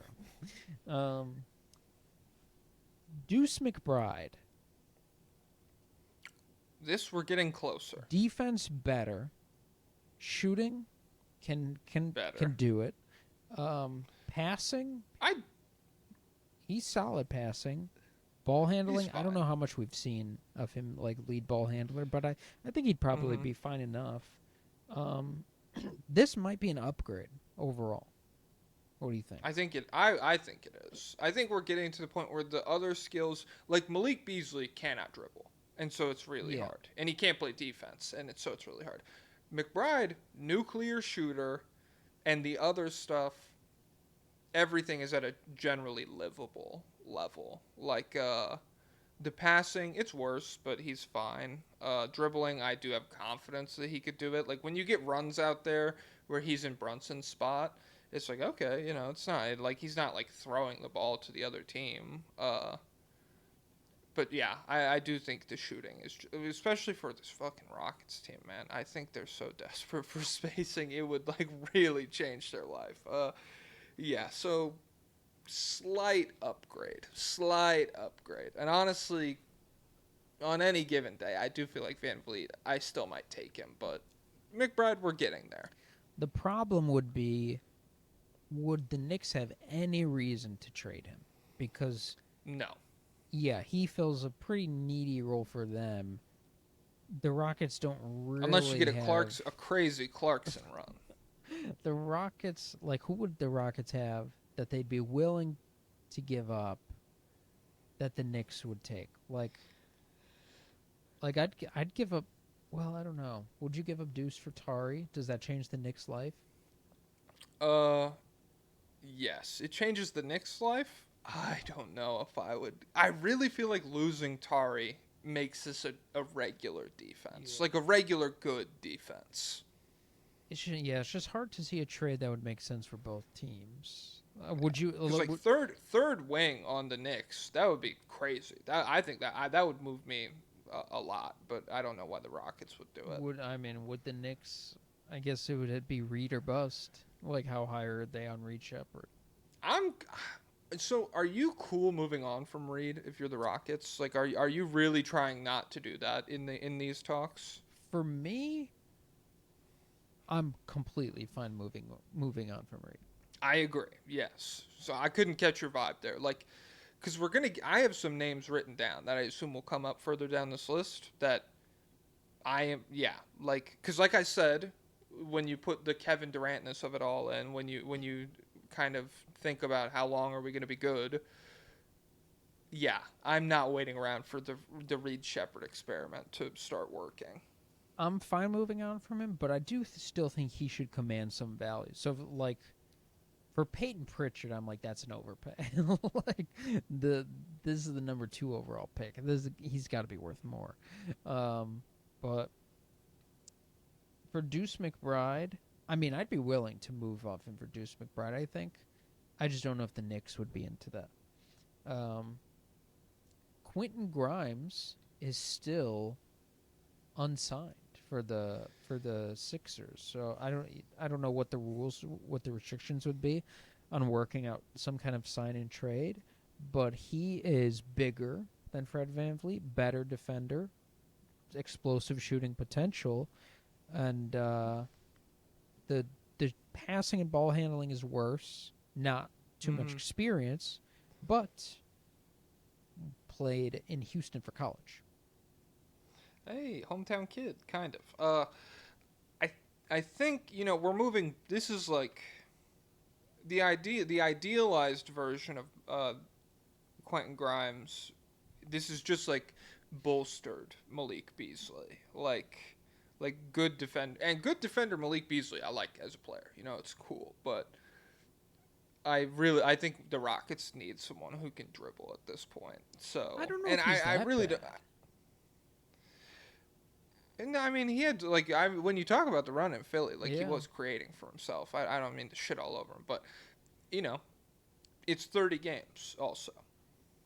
Yeah, he's not as good of a ball handler passer as Fred, but he's not as bad as Malik Beasley. He's not a zero like Malik Beasley. So, Mhm. and I do wonder, like, there's a chance they're better in the aggregate with him. Maybe. I just don't think this is going to happen, also. Like, this one to me just doesn't feel realistic, given how many, like, what the hard cap constitutes for Houston and how they would have to make it work financially and the blah, blah, blah. Yeah, I just don't think it would work. Yeah, I don't know how much he's asking for. It's crazy out of it. You have to imagine, like, 20, like, near 30, the way everybody is. It's crazy he's the last one out of, well, I guess Kuminga's not. Yeah. It- And, well, Thomas hasn't signed yet, has he? No, to he's qualifying? qualifying offer, isn't he? I thought that was just reports. I didn't know if it had been, like, he put pen to paper yet. I think he did. This one, this cannot happen right now, but if things go poorly, this could open up later. Christopher Paul. Okay. Experience. That's not insane. Comparable defender. Well, probably a little more cooked. Little more cooked. Not- Really good offensively still, I Not feel like. explosive three-point shooting to the level that Fred is at. No. But better great passer. passer, obviously. Better ball handler. Mm-hmm. Yeah. And a very good pick and roll operator. So any of the concerns I was talking about with Şengün, like I still think he could be a very competent pick and roll player. And the midi, he's nice with it still. But yeah, the 3-point shooting, it would be like half of what Vanvleet brings, maybe. We would need. Well, they say they're not going to do anything with the Clippers until the All-Star game. So I was going to say if Kawhi gets locked up, maybe that opens things up, but it won't happen for a while if it does. If Kawhi legs explode, who else on the roster? Harden. Explosion. Legs explode. Is Chris Paul, and the team is just clearly cooked and like dead in the water. Mm-hmm. Maybe they trade him. They're like, screw this. He's 40. Yeah, we'll take a pick. Maybe. I don't know. But he Maybe. also is like, he's a Clipper. He's like, I want to retire a Clipper.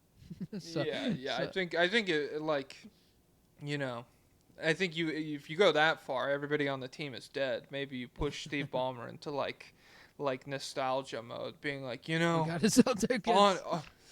Family is all we have. You can't turn get your back Blake on out of these retirement. guys. Yeah, exactly. CJ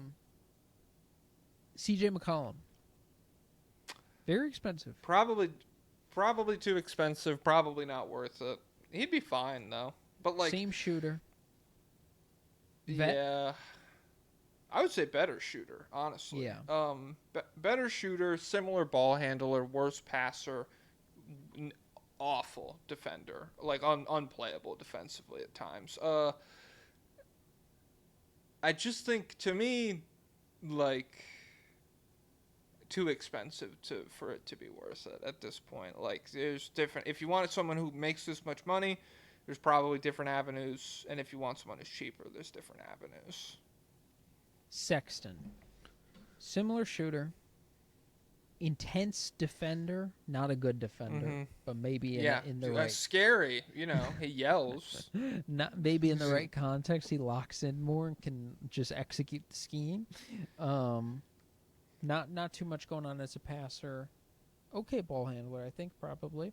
I think he's making like $18 million. Yeah.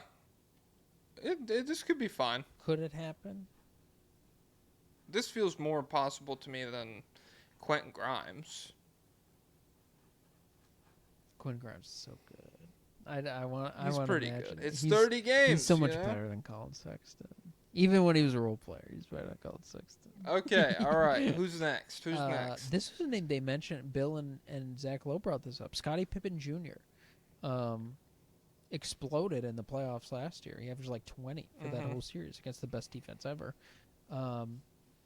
Undersized, pesky defender. Same type of situation as Fred. Good passer. He might be the closest approximation to Fred out there. And I think he's cheap. The question would be, does Memphis have any reason to get off of him? Scottie Pippen Jr. Scottie Pippen is spelled with an I-E, and Scottie Pippen Jr. is spelled with a Y. It's actually named after different Scottie Pippen. Different Scottie Pippen. Okay. Is that true, actually? No. Okay, I was like, what the fuck? He looks like Scottie Pippen. I don't know. Of all the guys we've mentioned, I can see him just coming in and, like, being, 90% of Fred VanVleet. I do think that could happen. In the locker room. Yeah, no, but I think, I think he could be good defender, good ball handler, good three-point shooter, and okay passer. I'm pretty high on VanVleet's passing. Like, I do think, you don't find a guy who's that good at passing every day. It's, like, of all the guys we've talked about, I do think I he's can find one of one the with better an passers. Exhibit 10 deal. Sharif Cooper. Who? Okay, cool. I would be fine with Scottie Pippen for the right price. Would the Memphis have any reason to give him up? No, I don't think so. Given how well he's played in the absence of Ja Morant, and given how depth has kind of been one of their big they did get winning Ty Jerome. points. Oh, I forgot about that. Maybe. I mean, we'll see how things go, I guess. Keon Ellis.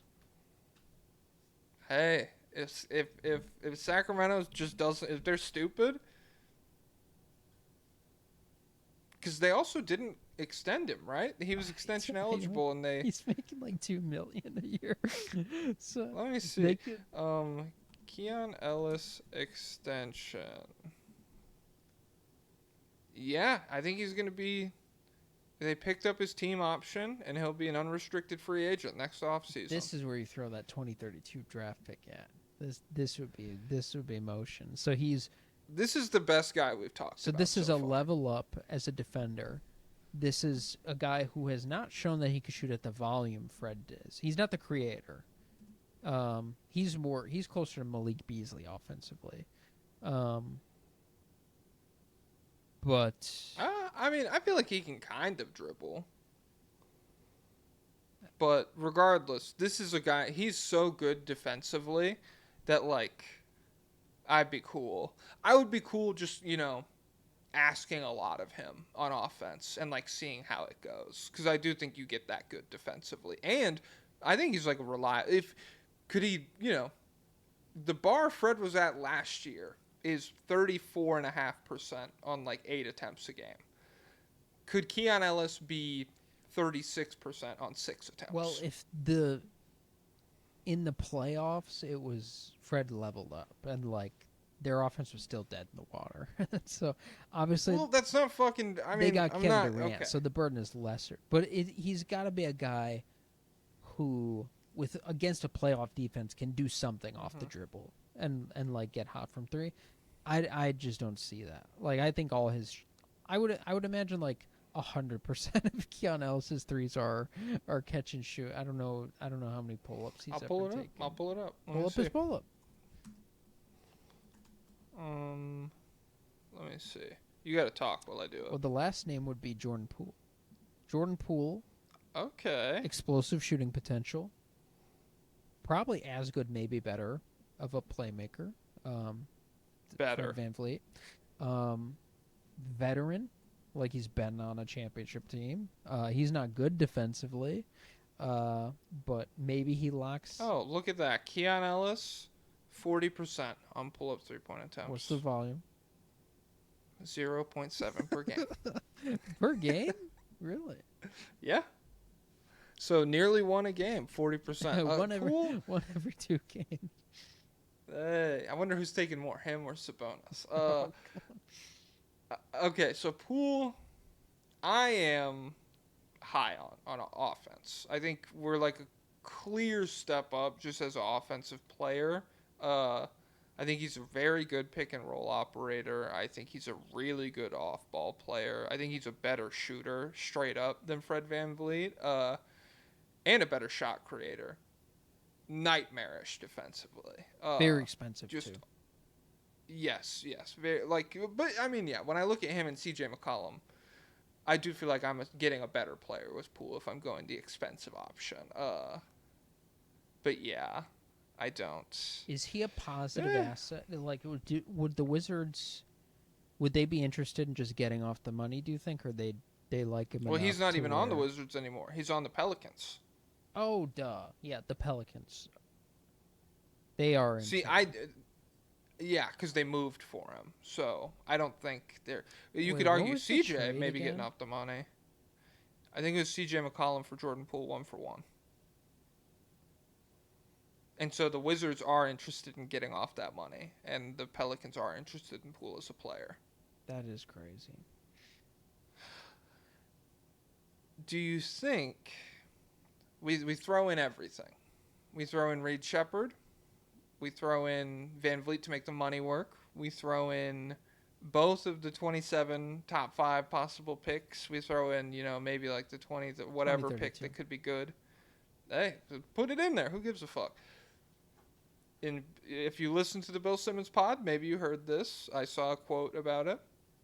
Is there any Derek White path here? So they said it would take at least 3 firsts, which I was like, upon hearing that, I was like, that is too rich for a guy who does not guarantee you contention. But knowing what I know now about these 2027 picks, I'd be willing to throw those. Mikal Bridges got 5.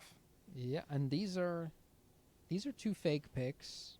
Then you throw in 1 real one. The burden doesn't feel And we as should also bad. say these are not like these aren't locks for high lottery either. Like it's probably going to happen, but Phoenix, I crazy- think, is a lock. What would happen with Phoenix?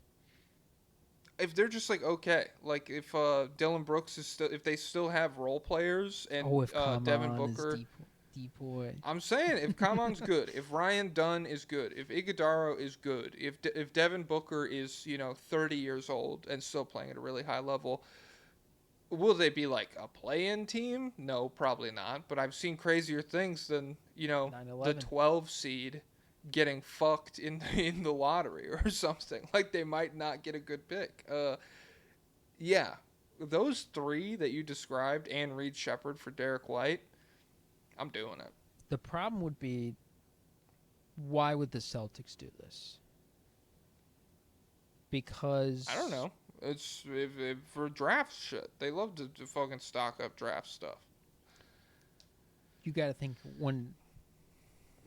when Tatum comes back, he's like, "Oh crap! All my buddies are gone. Everyone good is gone." So Well, I wonder what they knew when you pay everybody, this is what happens. Yeah, I wonder what Brad Stevens' master plan would be. Maybe he's like, Tatum, this will be your MVP year. Just you chuck the whole year. Maybe. I will say it's tough because one thing we haven't even talked about yet is VanVleet has a player option next season. That I don't know how exactly that will factor into it. When he was healthy, that kind of worked as a no trade clause where if he got sent somewhere he didn't want to go, he wouldn't pick it up and he'd just leave in free agency. But now he's a little busted good. Little guy with busted knee. And if you're the Celtics and everything they've done for 6 months at this point has been salary dump. We're getting off money, we're selling, New we ownership, just need to get private equity, less money. Gutting it. That's not a salary dump if VanVleet picks up his money next year. You're still paying him, I think more. Let me see what that last year's worth. Fred VanVleet contract. I want to say like it's at least 25, but it might be 28. So no, it's 25 straight up, just split down the middle. So I would do it if I was the Rockets. I probably wouldn't do it if I'm the Celtics. I think I could probably find Verbal commitment, VanVleet's leaving. and then I'll do it. Yeah, even if that, like, I feel like I might be able to find a better package out there somewhere. Like if I went to Yeah. Utah and got nice price Sunspot or something. Nice price. And Lowry. No, it's tough because it's hard to imagine finding a better player And a color we or a haven't guy. seen. Yeah, what am I trading for? Derek Purple? Like what? No, I'm yeah. saying a For the literal Celtics, color. It's hard to mention colors we haven't seen. When people say, "Can a Oh, I new think you color were be talking- invented?" yeah. It's hard to. What would that look like, huh? I'm imagining it right now. What? All right, convey what it looks like to us. It's evil. It's evil brown. What? Yeah. Is that what Donald Trump's been talking about? Is that what he's been- Yeah. Donald Trump, that'd be hilarious. Joe Biden, so old and so dementia that he's what if- seeing what new if- colors, yeah, what- trying to explain them. What if conservatism is really just the ability to see a shade of evil color? They've been right the whole time. My These racism people are is evil. justified. Yeah, no. I wouldn't do it too. If I'm the Celtics, I wouldn't do it. So here are the most expensive options, the biggest swing options.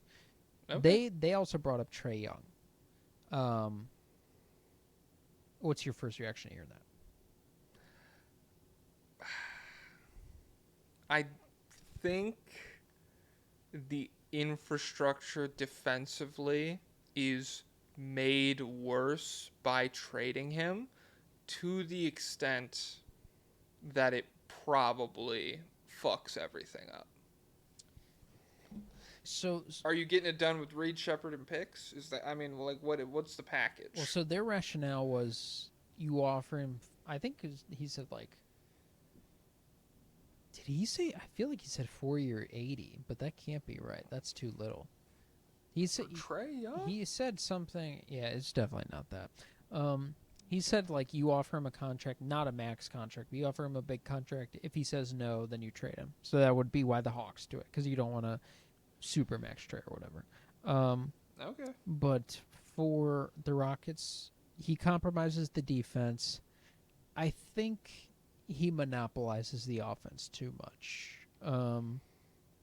So There's certainly some redundancy with him and Şengün, where having like a pretty good passing big when you have Trae Young on the roster, it kind of like loses a little bit. Like if you had him and Jokic, and you have two guys who can, tear apart the floor with passing, that's one thing. But him and Şengün, I think it's nullified a little bit. My dream his whole career has been off-ball Trae, and I think if he embraced it, it could definitely work. And they could take the offense to new heights, but there's no indication that this would be the year, or this would be the stop where that happens. Mhm. So The team where they're like, we have no one who can dribble the basketball. Yeah. That's the situation that gets Trae Young into off-ball mode. What's funny is I was looking up to see articles, like to find Fred VanVleet stats, and Yeah. there was a Hawks article. It was like Fred VanVleet injury reminds the Hawks of glaring weakness. And it's like, oh yeah, I guess they're one Okay. injury away from the same thing. Like we have no one who could Yeah. dribble the ball. Hope that doesn't happen to me. Jeez. Tyler Hero, that's another name. Whoa, they what brought the up. hell? NBA on Amazon Prime is adding Kyle Lowry to their roster of analysts. That's gonna complicate the trade. He's under contract with the Sixers. How does that work? Is he for sure? The fuck? Yeah, I mean, Maybe yes, maybe he's he'll- under Maybe he's contract. just gonna quit. I guess. What the hell? I've never seen that before. That is funny. All right, we're at like 2 hours, so if you want to run through Tyler these Hero. expensive options, it's a lot of money. Better offensive player. Yes, very. I think the case is similar to Jordan Poole here. Yeah. Oh my god. What? It just What did a it. It just ridiculous did it. thing. What a ridiculous thing. Do you want to I hardly finish moved. recording like Is this? it? Is it? How bad is it? It sounds like airplane mode. It sounds like do like a pilot impression right now. It's a great opportunity for a bit. It's well. There's back. Or oh shoot. It sounds like you're on the phone. All right, ladies and gentlemen, we're landing in Singapore shortly. This is the city known to bust down sexual style. So hope you guys enjoy the. Oh shit. Hello, ladies and gentlemen. This is your flight to Singapore. Skies are looking terrifying. There's a typhoon. We're flying right through. All right, let me rejoin real quick. Oh my dude, we're at 2 hours. Just what's the final name? All right, fine. No discussion for these guys. Tyler Hero, Manuel Quickly, Austin Reeves, Devin Booker, Drew Holiday. It'd be crazy to do the Jalen Green trade and not and still get Booker in the end. And then I wrote down 3 names. I think these are probably maybe the 3 best fits, the 3 best combos of possibility and filling the gap. Okay. Nemhard, which I actually don't know how possible that is. It probably isn't possible, but he would do it. Kobe White and Malik Monk. I think Malik Monk might be the best of all worlds. Like, that might be my number 1. Well, because the Kings are, like, desperate to get rid of him, too. Yeah, they're willing to get rid of him. He is... I don't know if there's any area Fred VanVleet's better than him. I think VanVleet's probably a better defender. I don't know. Malik but Monk I think is a good team defender, I think. Yeah, I was going to say, in this infrastructure, I think Monk would be very good defensively. Yeah, I'm on board. Like, that would be good. Him or Kobe White, I really like, and I think are realistic. All right. Okay. Do you want to be done? Yeah. Okay. Fuck you, David Robinson. Take it away. Up tempo means I'm gonna run you into the ground.